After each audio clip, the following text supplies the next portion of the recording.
Dear friends, welcome back my channel. ചില ദിവസങ്ങളിൽ നമ്മൾ അരി വെള്ളത്തിലിടാൻ മറന്നു പോകുന്ന ദിവസമുണ്ട്. ചിലപ്പോൾ നമുക്ക് മടി പിടിച്ചിരിക്കുന്ന ദിവസങ്ങളുണ്ട്. ചിലപ്പോൾ നമുക്ക് സുഖമില്ലായിരിക്കാം.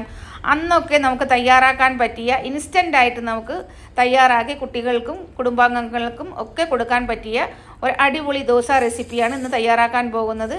ഇതിലേക്കായി 1 കപ്പ് അവൽ 1 ഗ്ലാസ് വെള്ളം ഒഴിച്ച് നല്ലതുപോലെ വാഷ് ചെയ്ത് എടുത്തതിന് ശേഷം അതിലേക്ക് 1 കപ്പ് റവ, 1 കപ്പ് തൈര് ഇതെല്ലാം കൂടിയിട്ട് നല്ലതുപോലെ മിക്സ് ചെയ്ത് ഒരു 10 മിനിറ്റ് അടച്ചു വയ്ക്കാം. തൈര് നമ്മൾ വീട്ടിൽ തന്നെ ഉണ്ടാക്കിയ തൈരാണെങ്കിൽ കുറച്ചുകൂടി നല്ല ടേസ്റ്റ് ആയിരിക്കും ഈ ദോശ. 10 മിനിറ്റ് കഴിഞ്ഞതിന് ശേഷം നമുക്കൊരു മിക്സിയുടെ ജാറിലേക്കിട്ട് 1 കപ്പ് വെള്ളം, നമ്മൾ ഏത് കപ്പിനാണോ നമ്മൾ റവയും തൈരും ഒക്കെ എടുത്തത് അതേ കപ്പിന് 1 കപ്പ് വെള്ളം ഒഴിച്ചു കൊടുത്താൽ മതി. അതിലേക്ക് ആവശ്യത്തിന് ഉപ്പും കൂടിയിട്ട് നല്ലതുപോലെ ഇളക്കി യോജിപ്പിച്ചതിന് ശേഷം ഒരു മിക്സിയുടെ ജാറിലിട്ട് നല്ലതുപോലെ അരച്ചെടുക്കാം. ഇത്ര വെള്ളത്തിനേ ആവശ്യമുള്ളൂ, ഇനി വെള്ളം ചേർക്കേണ്ടതില്ല. ഇത് നല്ല ആയിരിക്കും ദോശയ്ക്ക്. ഞാൻ ഇതിലേക്ക് ചേർത്ത് കൊടുത്തിട്ടുള്ളത് ഒരു ഈനോ പാക്കറ്റാണ്, ഫ്രൂട്ട് സാൾട്ട്.